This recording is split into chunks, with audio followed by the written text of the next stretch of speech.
Hi everyone. Imagine a ship that bore the names of 10 virtues. Among them, tenderness, honor, and even prudence. But our hero was the first and most important in this fleet. He was named after the heir to the throne, the Kronprins Gustaf Adolf. A powerful 60-gun ship of the line, launched in 1782 at the Karlskrona naval shipyard. Why did the Swedish Navy invest so heavily in this class of ships? And what made Chapman's designs so revolutionary that naval historians and shipwrights still study his plans today? Let's find out. The ship was designed by Fredrik Henrik A.F. Chapman, the man often called the father of modern naval architecture. In the late 18th century, he brought a scientific, systematic approach to a field that had previously relied almost entirely on tradition and experience. His drawings were exceptionally precise, allowing ships to be built faster, cheaper, and with better performance, without sacrificing maneuverability. I have a separate video about Chapman's projects, link in the description if you're interested. The Kronprins Gustaf Adolf became the prototype for an entire series of 10 ships. She was a classic two-decker. That means her 60 guns were arranged on 2 full gun decks, heavier caliber guns on the lower deck, lighter ones on the upper. Before we dive into the plans, it's important to understand the operational environment. The Swedish fleet fought in the Baltic Sea, shallow waters, narrow archipelagos, and skerries. Massive 3-decked British-style ships like HMS Victory would have been almost useless here. Chapman therefore created a strong yet relatively shallow draft 2-decker. It was a careful compromise between firepower and the ability to operate close to the coast. Look at the hull lines. Chapman made the hull longer and gave it a finer, sharper run aft than was common at the time. This significantly reduced water resistance and increased speed.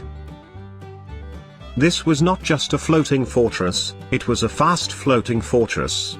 For the late 18th century, it was the equivalent of combining a tank with a sports car.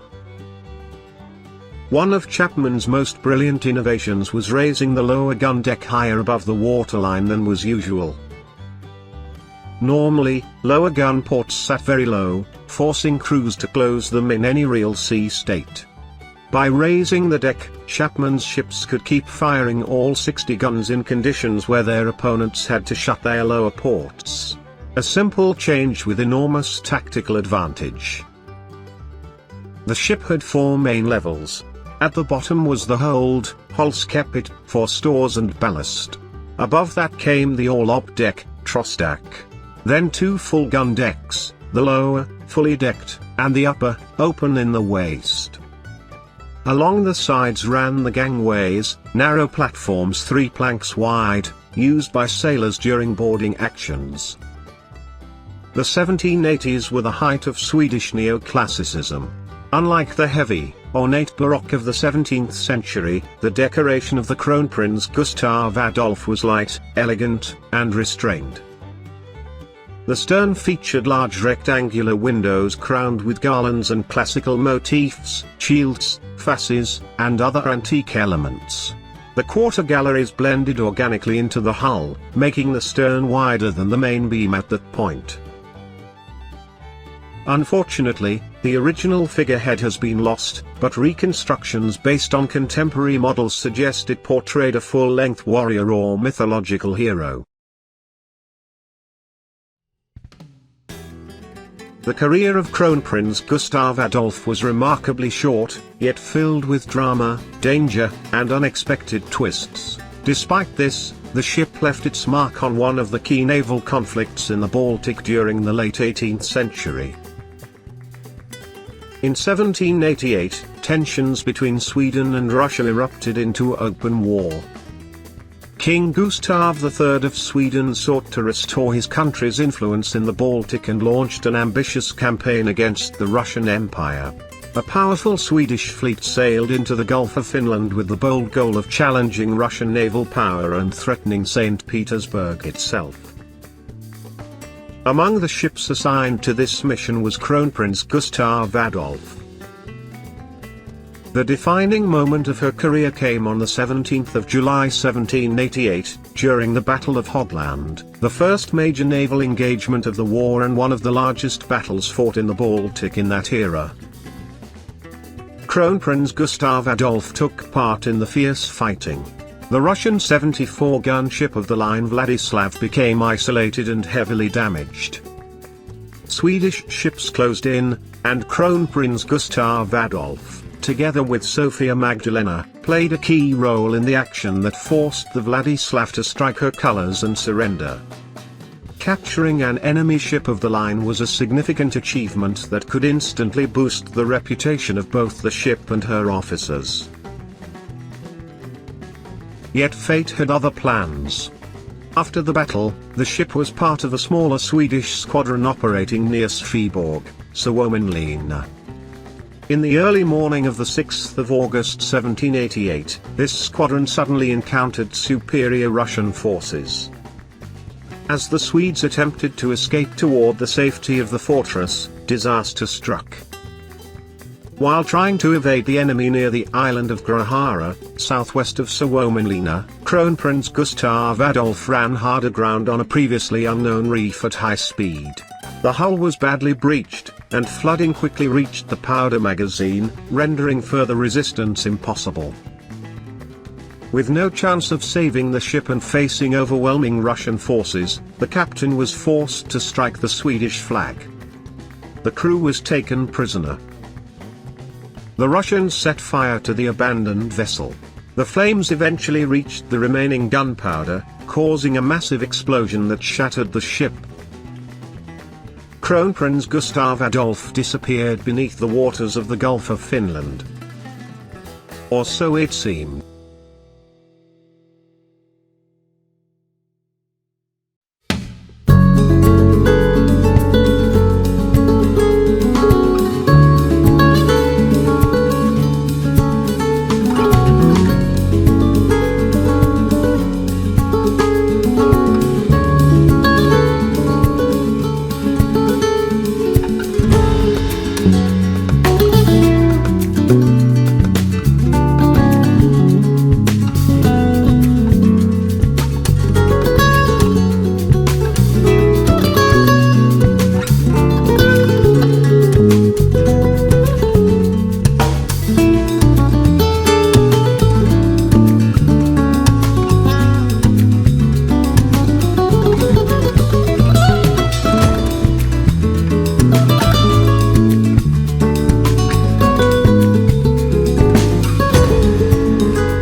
than 2 centuries later, in 1995, the wreck was rediscovered on the seabed near Helsinki by the Finnish Navy. Marine archaeologists were impressed by the site's condition. The cold, low salinity waters of the Baltic had preserved large sections of the wreck remarkably well. Surveys in the late 1990s revealed dozens of cannons, more than 70 have been identified around the site, anchors, and numerous artifacts from 18th century naval life. Today, the remains of Kronprins Gustaf Adolf form the centerpiece of the Helsinki Underwater Wreck Park, the first underwater archaeological park in the Baltic Sea, opened in 2000. Divers can visit the site, at a depth of approximately 19 to 21 meters, free of charge, following a guided route with underwater information boards that explain the ship's history and construction.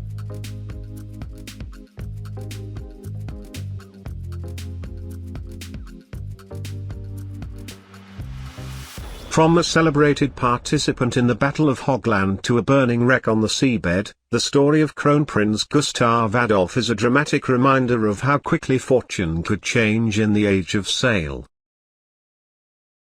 Her active career lasted barely a few weeks.